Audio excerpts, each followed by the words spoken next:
I grew up in San Marcos, 30 miles south of Austin, in a house where routine wasn't a prison, it was a net. My mom kept the yellow legal pad on the counter with a coffee ring like an official stamp, sweep the porch, rinse the coolers, check the rice, call grandma to ask about her knees, and actually listen. My dad, a lineman who moved into a bucket truck with air conditioning but never stopped smelling like creosote, taught me that current and character both need proper grounding. He'd hand me the voltage tester like a magician passes a wand and say, light means safe, no light means don't be stupid. He wasn't a poet, but he was fluent in consequences. I learned early that electricity wants a path, and so do people. Give it one. We weren't rich, we were tight. Tight like a bolt seated right, not strangled until the threads tear. Our family culture wasn't framed quotes, it was 100 tiny rules that grew up with us like the bougainvillea on the back fence. If you say 6, you mean 550 with a spare set of hands.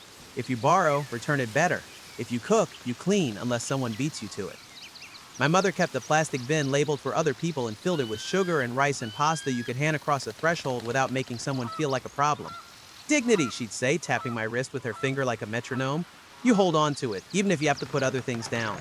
I like systems. They made a world of loud people feel navigable. I study thermal systems at UT Austin because there's a holiness in numbers that line up and heat that goes where it should. When a server room doesn't cook itself during a grid hiccup and you're the reason, that's church. I landed as a security engineer for a healthcare software firm. I liked runbooks and incident reports and fan curves that did exactly what they promised. None of that is romantic until the lights stay on because you made a diagram that cared.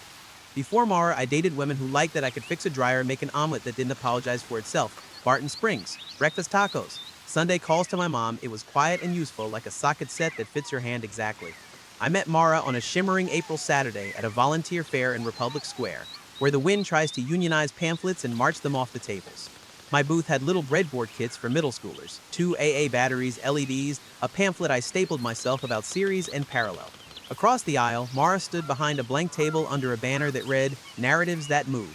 She wore black boots you polish on purpose and a cream blouse with the sleeves rolled just so, like she decided the day would cooperate. When she laughed, people leaned in. She didn't hustle, she orbited. We collided at the coffee urn. It sloshed. I apologized. She laid a hand on my forearm, a 5-second anchor that felt like a warm coin pressed into my palm. What do you build? She asked, peering at my cheap kits as if they were endangered chicks. Cooling systems and security policies, I said, hearing how unsexy the words were in the sunlight. So you measure and I persuade, she said, not as a dig. Opposites are a dance. She smiled like she was AIB testing the line, but believed it enough to keep it. I should have rolled my eyes. I didn't. I said, I like not burning the place down. She said, same. We smiled like idiots. We had our first date on a Wednesday under string lights that made the world look like it had its act together. She told me about El Paso, a realtor mom who could stage a broom closet into a dream, a father who bought his own hype every December and forgot to show. I told her about my mom's bin for other people and my dad's pegboard where the wrenches hung by size like a chorus line. You were raised by a union and a kitchen, she said. I was raised by a marketing department and a lot of loud silence. She was funny in the way that made other people feel clever. We kissed once at the door like a promise to try. 2 months later, I took her home on a Sunday because in my family, once it matters, you stop pretending it doesn't. In the car, I gave her the playbook, Too Many Cousins, music slightly too loud. My mother will feed you like famine is trending. My dad will ask what sound your car makes when you turn left. We do a family tradition test. It's not a hazing. 3 small things we all do when we're serious. Cook your person's favorite meal, sketch a 1-month budget with room for real life, and spend a Saturday with the littles so we can see you with chaos. The men get their own, change a tire without stripping a lug, make one family dish, plan a $20 date that has story. She smiled flat. That's cute, she said, which could mean anything. Budgets are oppression adjacent. She floated it like a balloon to watch who it scared. I laughed on autopilot because I wanted my mother to love her and my sister not to throw a match. Our Sundays are muscle memory, rice hiss, cumin in the air, my dad grilling like he has receipts from the charcoal.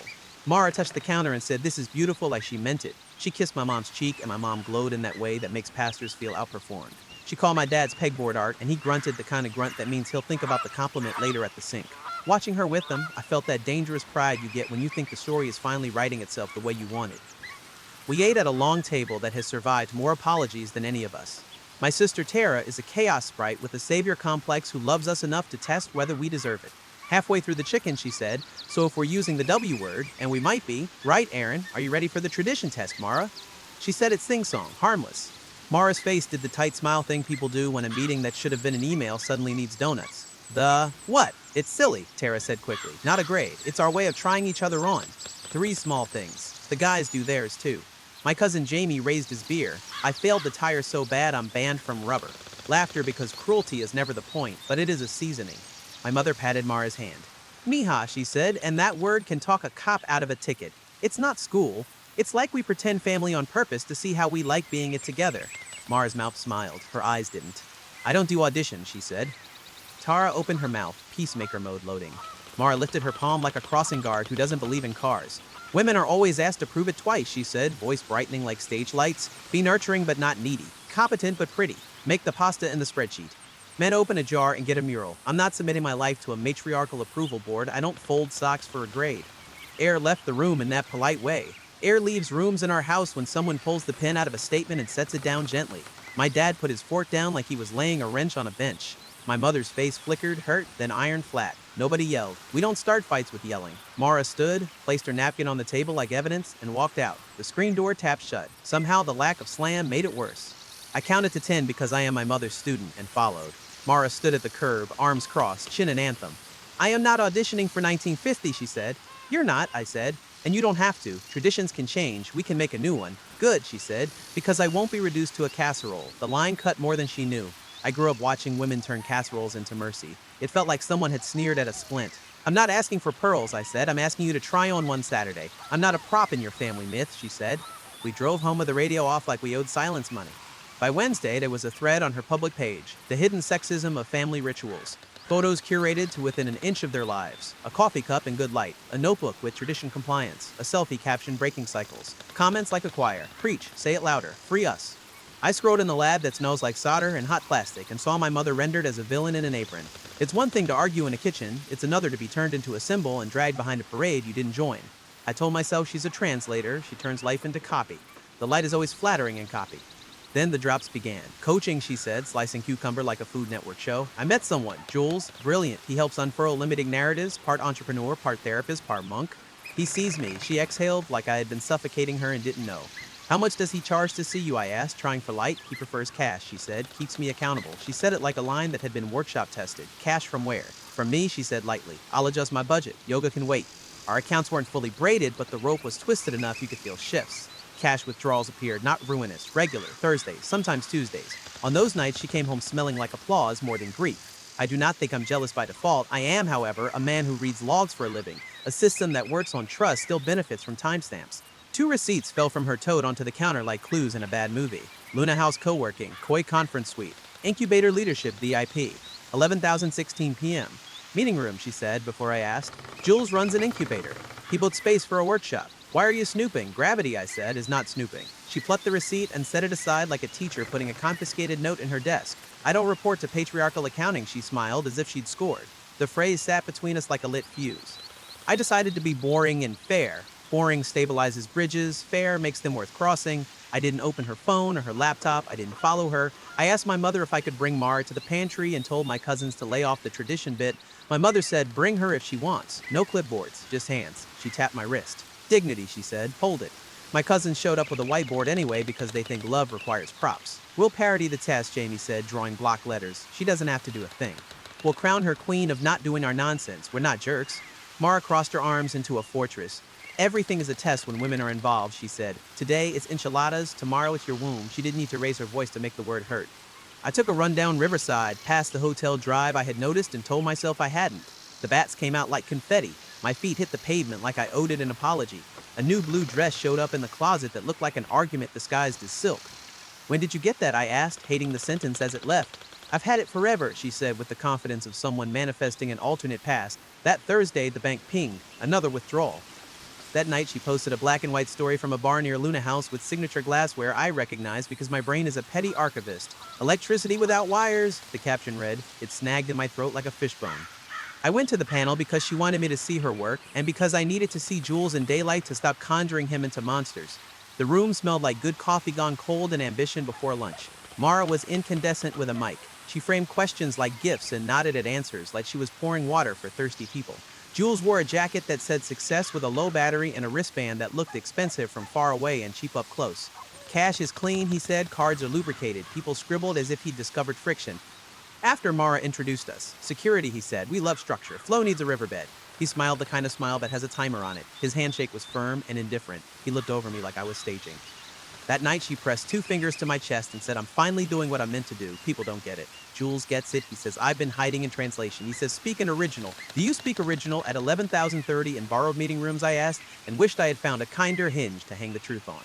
You're jealous, she said softly, like a diagnosis. Jealousy is a narrative you inherited from your family's control culture. Family culture tastes sweet in my mouth until someone turns it into a slur. My family's culture is showing up early and carrying weight, I said. My family's culture is feeding strangers without filming it. She smiled like she'd wrapped an insult in tissue paper. You worship punctuality because it lets you feel tall in rooms where you're actually small.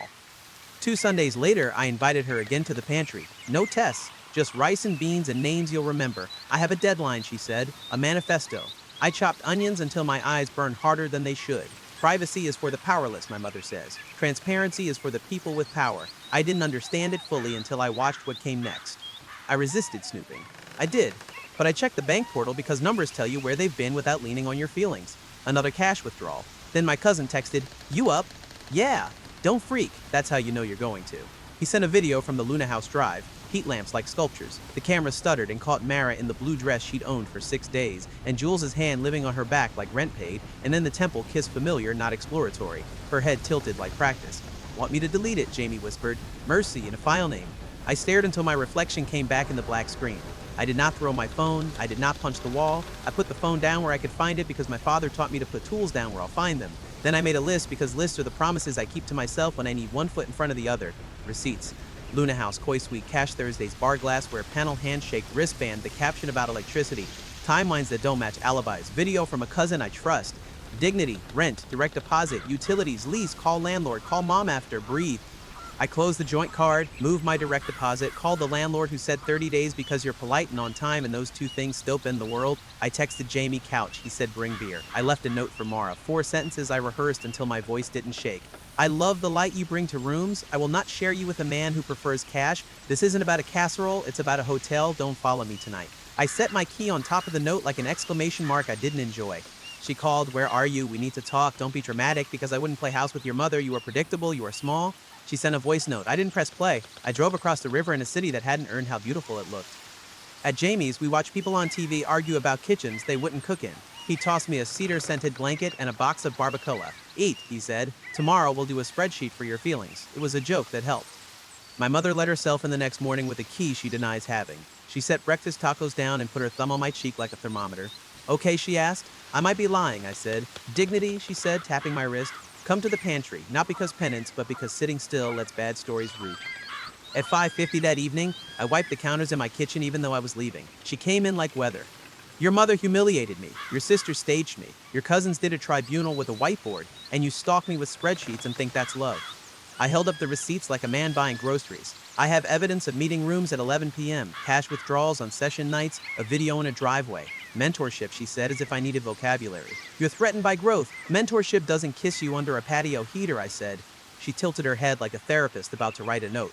You like being right because it keeps you from being kind. I am careful, I said. That's different. If you leave me, she said, I will tell people you and your family tried to make me a maid and punished me when I said no. You can tell whatever story you need to live inside, I said. I won't help you write mine. She crumpled the receipts as if numbers stopped counting when you creased them and left without slamming the door. She's a glider. Slams are amateur hour. I packed 1 duffel and 3 notebooks and my 1 coffee mug I pretend is lucky. The week after was workmanlike. I slept on Jamie's couch and then in a 1-bedroom off Riverside with a balcony that barely fits a chair. I ate sandwiches and called it dinner. I stopped making small mistakes at work because I had 1 job at a time. My phone alternated between rage and hymns from Mara. You don't support my work. You are punishing a woman for being seen. Jules says my anger is a trauma response to patriarchal control. He says you should apologize. Then later we need to talk. Jules isn't who I thought. He owes me. I think he used me. I need a friend. Diego texted, saw Jules last night, same driveway, not the same woman. Consistent in the way that makes your coach a vending machine. Want me to keep an eye? Let it die, I said, and put the phone down like it was heavier than it looked. I went to the pantry because the fluorescent lights there are ugly, and the dignity is pretty. We were short on hands because we're always short on hands. Midway through, Mara walked in with a guy carrying a camera on a pole like a microphone that never has to listen. Just a little content, she murmured. Nothing exploitative. Raising awareness. She saw me and smiled like we'd met for coffee. Eric, she said. I'm filming a piece on mutual aid. Can we talk on camera about your family test and how traditions gatekeep? No, I said, not loud, but like a door that fits its frame. Help if you want. We don't film people getting food. My mother appeared like she'd stepped out of a cupboard of patience. Hi, Mara, she said gently. We're happy for extra hands. Rice is over there. We don't do cameras. You can film your beautiful face when you leave. Transparency matters, Mara told the air. Transparency is for the powerful, my mother said, scooping beans. Privacy is for the people without it. Mara made a tight smile and did 3 takes near the door about community while we filled bags, then left because the light outside is kinder to lies. 20 minutes later, her clip went up with a caption, even when traditions gatekeep, community finds a way. 10 minutes after that, someone posted behind the scenes, a low-angle phone catching her rehearsing a line and rejecting a take because it made her sound like she was blaming poor people. It called my mother saying, privacy is for the powerless, and you can see in the set of her shoulders that it isn't a performance.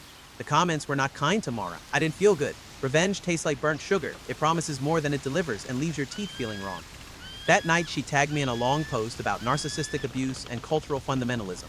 I didn't respond because my Diggity Run book includes the line, do not argue with an audience, Jamie called. You want me to clap back? No, I said. We don't need to win the internet, we need to pay the electric. He laughed and invited me to a small party at Moe's for Mrs. Garcia's retirement from the school cafeteria. Bring that salsa you pretend is better than mom's. It won't be a test. I went. We sang too loud. The frosting slid off the cake.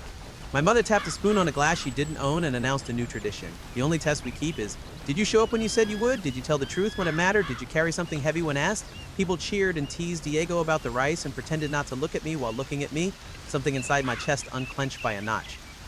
2 weeks later, there was a note at my building's desk. We should talk. Jules isn't who I thought. He owes me money. I think he used me. I need a friend. I read it under the lobby light that makes everything look cheap. I didn't gloat. I went upstairs and made pasta with too much garlic and sat on the balcony and watched the city balance between heat and night. Jamie came over with a drill and we mounted shelves in silence because there is no therapy like 2 men making level things in an uneven life. Work got better because I looked at what was in front of me and not at my phone.